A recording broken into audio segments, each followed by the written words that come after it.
ఈ సత్యాగ్రహులు గాంధీ సినిమాలో చూపించాడు. సత్యాగ్రహం చేస్తున్నప్పుడు వెళ్తే వాళ్ళు బ్రిటిష్ వాళ్ళు లాఠీలతో తొయ్యడం కాదు, లాఠీలతో కొట్టారు.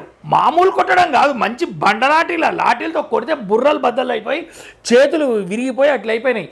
ముందు చెప్తారు సత్యాగ్రహాలకి, వాళ్ళు కొడుతున్నప్పుడు చేతులు అడ్డం పెట్టి ఆపకండి అని. ఆపకూడదు, అట్లా చేస్తే సత్యాగ్రహం ఫెయిల్ అయినట్టే.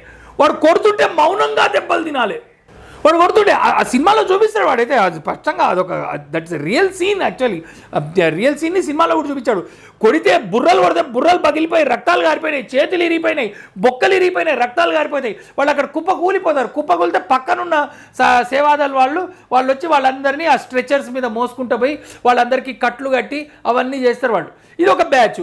తర్వాత ఇంకొక బ్యాచ్ వాళ్ళు వస్తారు, వాళ్ళు రక్తాలు కార్చుకుంటారు. కొట్టేవాడిని ఆపడం కాదు, కానీ నిన్ను కూడా స్వయంగా రక్షించుకోకూడదు. ఇదేంటిది?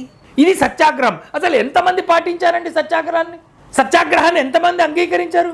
అసలు ఇది ఏంటిది? సావర్కర్ దీన్ని అసలు ఒప్పుకోలేదు.